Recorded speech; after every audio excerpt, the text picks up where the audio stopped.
Bang. Haven't you always wondered what a Big Bang was like? I can't do that with any emotion. Have you always wondered what the Big Bang was like? It's rather disappointing, isn't it? Everyone thinks everything started with this big collision,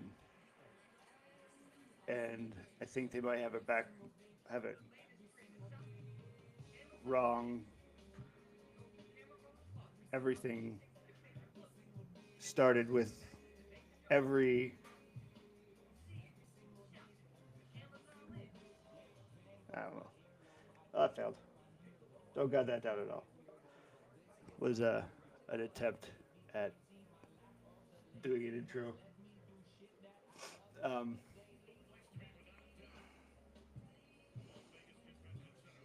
so yeah, it's I was completely wrong about. Actually, I don't think I was wrong. Did not did not would not have bet that Micah Parsons would have been traded to the the uh, the Green Bay Packers, but I can see why. I posted I think this morning or yesterday or last night something how um, Jerry Jones is playing GTO exploitative poker against the world while the world is playing Phil Hellmuth 1989 or whatever it was that he won the championship poker, where it's if only raise if you have the best pay hand type of situation. If you understand poker, the analogy works out well. And when you look at the solver solution for Micah going to the Green Bay Packers, it just means that it shows that GTO poker only works if both people are playing GTO. Um, so, so that would I don't think Micah wanted to be in the circus anymore. That's kind of my get from it. Like I think if you Jerry has not so subtly given you the blueprint of how the Cowboys work, um, and I don't know where the cutoff is, like who the top of it is. But there's Jerry Jones's job is to maximize the value of the Dallas Cowboys organization, and part of only one part of the organization is the team. Jerry has made their multitude of revenue strings or things that provide value to the outside world. And there's so much more on Jerry plate if you're only looking at it from the the Dallas Cowboys, the football team part of it. But it's somewhere in that hierarchy, there's a top of that, the team aspect, and Jerry's basically saying, I will pay whatever it is you want because the my thought behind this is every big signing that's been the highest ever, he's pushed this out as far as it could go, and a lot of people spun it as if it was a bad thing that, and I don't remember these like CeeDee Lamb or Dak Prescott or any of these things. I don't even. I'll probably only remember the Micah Parsons things because it's like the first thing I found to demonstrate how value is so much more than money, but we're trying to turn it into money and we're ruining value. Like I, I, Jerry's going for so much more than money. He's going for value, and there's value in being the thing that everybody talks about, or a storyline throughout the season that's so much greater than the. I'm going to guess that if he, I'm still under the operation that if Micah Parsons was willing to do the the term part of it. So 5 years, 3 years, 2 years, whatever the longevity of it was. I I think Jerry Jones would have paid him whatever dollar amount that he wanted. And I think at the time when they had talked about it, like, this is my reality. This is what I want it to be. And I don't think there was ever like, hey, this is, I think it's like, hey, this is the deal that we're going with. And now like the other part of the Cowboys kicks in where you're gonna get all of that you ask for, but you're gonna ride out the waves, and then the market changed. Uh, but that's not how business works. Like, you're claiming that you're in a business and you're a business person, and it's funny how many people who are at top of food chains that say they want simple contracts and handshake deals, but when an owner tries to have that type of contract with a player, it's like, come on, Jerry, you can't expect a player to be able to do that. Come on. But if it was vice versa, it would have got played up like it was. What kind of bullshit is Jerry Jones pulling? Like, I don't think Jerry cares either way. He's looking for the publicity. That's why I haven't watched the entire documentary. I got through two parts of it, but when he says the stranger riding into town, is he the villain or the hero? I think Jerry realizes that they're the same person. And like, he's both. He's going to be the villain when the villain is needed for the entire system to be heroic. Like, if somebody needs to be a bad guy, so somebody's paying attention to the Cowboys, Jerry's willing to play that role. If somebody wants to get more value from the Cowboys, I think if it's asked, Jerry is willing to entertain it, but you're going to earn it through being a part of the circus. So if you know that somebody's willing to pay whatever it is, but you have to deal with part of what you have to deal with the press, how does the team deal with that? Because you have unlimited resources, but you have to deal with this extra distraction. Is that distraction too much? Um, I think the statement that Jerry Jones doesn't care about winning Super Bowls, I think is very untrue. I think that the Jerry Jones cares about increasing the value of the Cowboys and will provide the team with whatever it needs, provided that the team provides the franchise with what it needs. And where do you think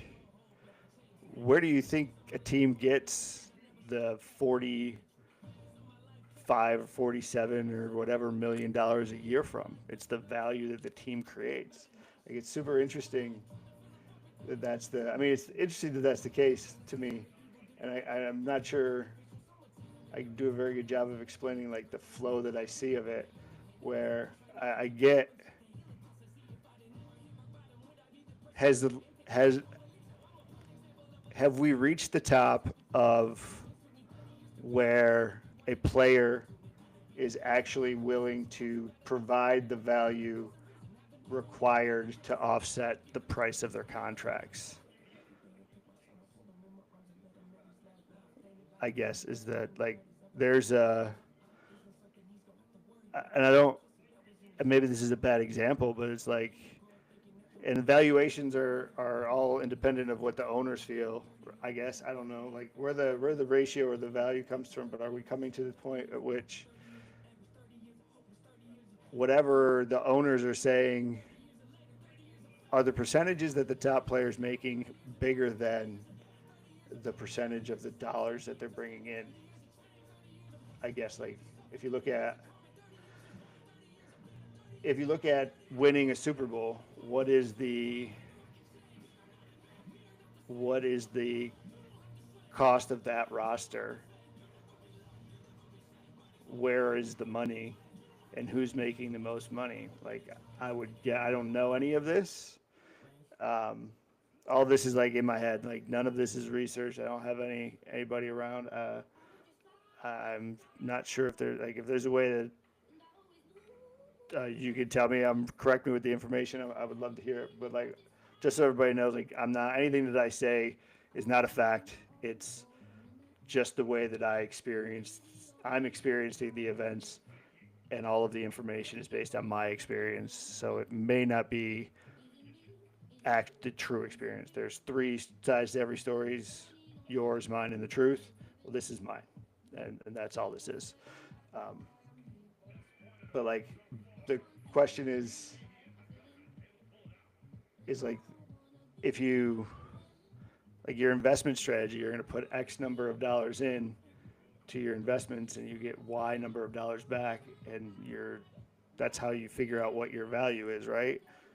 And you need to get a return on that investment.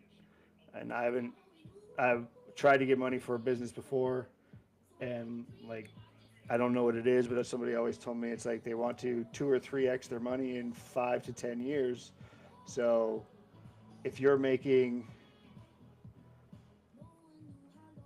100 or $200 million over 5 years, how are you providing $100 million or $200 million in value for the team? I like, and how would you calculate that? And how would you know that? Like, is that, and again, this may be a bad example, and maybe it's just me thinking forward of like, this train is out of control, and at some point, like, you run into the situation where your value, the value you're giving is not proportional to the value that you're getting, and some, I guess that's what lockouts are, I guess, or when fans abandon. So I guess we're gonna figure out who's paying the paychecks, um, really, because as long as the price doesn't ever exceed what the median base is able to afford, you can continue to get the money. But as soon as the median base can't afford everything, then they have to give up something. And when you're that something, everything comes crashing down. That's another interesting question that I have is like, everyone says sponsors pay for player salaries.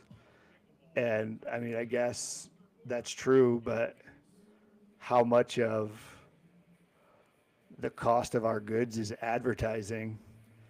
So because I like ABC meat or whatever, uh, I have to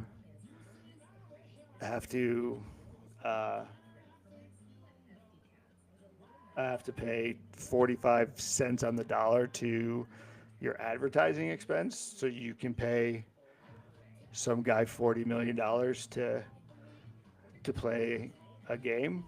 Like, that's how the flow of this goes. Like, is the team providing whatever that cost is back to the community in some way? I mean, there's community outreach stuff, but that's only if you're broken. It's not the broken people that are paying your salaries. It's the people who are not broken enough. And whenever somebody gets these record contracts, like, those are the people that are going to get broken from all of this. Those are the ones that are going to have to decide whether or not the value of your game is worth the time that it costs them to pay for it. Like, that's that's the wild part of this. It, like, I don't, and I'm always, I guess I'm retarded for thinking it, but like, that's the only way I see that. Like, that's the way value goes. And how can you hate on it though? Like, if somebody's going to pay me $45 million to do something, that I was already doing, why the fuck wouldn't I do that? It's stupid. And like, I don't hate doing it. So sure. But like, What the fuck do you do with $45 million a year? What the fuck do you do with $1 million a year? Like, everyone says, what would I do with $1 million? But like, I don't really know. I mean, I know how much $1 million is. I used to run large cash machines. So I handled millions of dollars every day. So like, I understand like how many $100 bills $1 million is, but like, what can you buy with it? Like, I think there are way more people in the world like me than, or who would like to be like me, and don't care to admit it because it would just disappoint somebody in their expectations. But like, I work hard enough to do the things that I enjoy doing, and that's that is as hard as I work at work. So when I have enough to pay whatever it is for the money to do what I need to do, I don't work anymore. And that sounds like a horrible thing, but I have if you have your shit together, you don't need that much money to do anything. So I live under the poverty level. Okay. So if you gave me $1 million, like, I live off $3,000 a month. What's 3,000 divided by 1 million?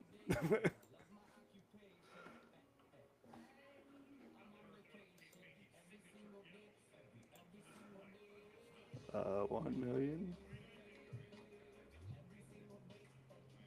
divided by 3,000. I know I could do this in my head, but I'm fucking stoned out of my mind. It's 333 months divided by 12. I could live for 27 years. 27 years. I could live for 27 years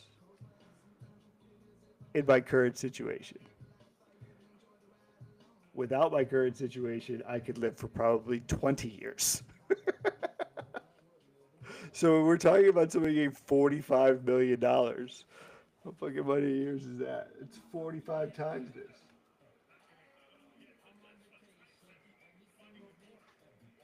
If that's 1,250 years of living. Like, I get, like, there's so much that you can do and you want to do, and like the the paying a shitload of money for things and whatnot, but doesn't that get old? And if that gets old, like, and you just did it till it got old, right? Because like, that's just gotta get old fast. Don't you just like comfy sweats? That's where they say like, I have one brand of really nice like sweatpants and shirts and athletic wear that I just I bought all of it before the company was bought and sold, and now it's just a giant piece of dog shit. Um, but like, I have these fucking every color of the same shit, and it's great. And like, it sounds horrible, and like, that might not be your thing, but I think there's a lot more people that are just like, I just fucking want to be comfortable, and like, these huge contracts. Uh, and again, you're getting paid. You should get what you would deserve. You get what you want. But it's like, at what point are we not? I guess it's a purist thing. I guess. At what point are you?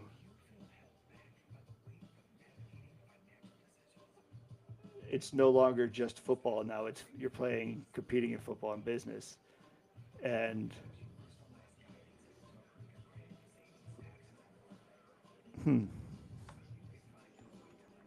yeah, it's football and business. And if you want it to be football and business, you need to be down for the show. And I think that's what we get out of this contract negotiation. Like, Jerry's going to pay you, and I still bet Jerry would have paid Micah more than the Packers. I just think that he would have overpaid more if Micah agreed to the terms that they had shaken on.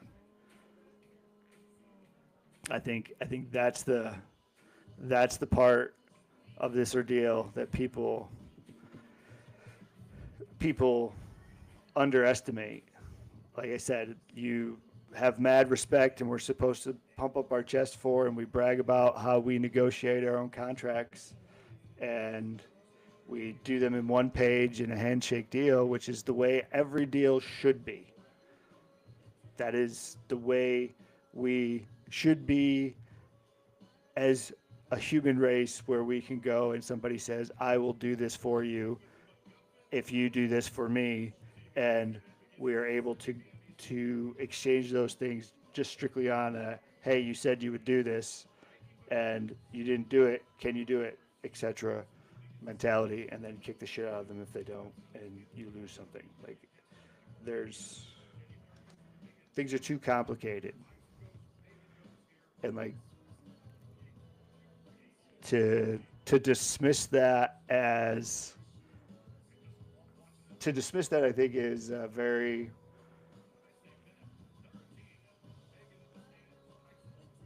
very narrow, short-sighted, very Herschel Walker trade reaction to the whole scenario. Like, Jerry's not going to lose because he's going to get all this. And if you're paying attention and you're a player or coach, Jerry put out a documentary to show you what he wants as a coach and how his system will work and win a bunch of championships. He needs to find another Jimmy Johnson, someone who's like, cutting players isn't hard for me. If you're not fucking with me, you're against me. Bye, motherfuckers. And that's what I got. Like I said, I think I've only watched 1 or 2 episodes of it, but that's what I got from Jimmy Johnson. He's like, I expect perfection, or I expect to win. And like, I think it was the Nebraska coach said, if you're loafing, you're out. No, it was the West Virginia coach. Rodriguez said, if you're loafing, you're playing for the other team. So it's 9 on 12 for the defense. So if you're loafing around, you're a traitor, something like that. Like, that's totally forgot what the fuck I was talking about.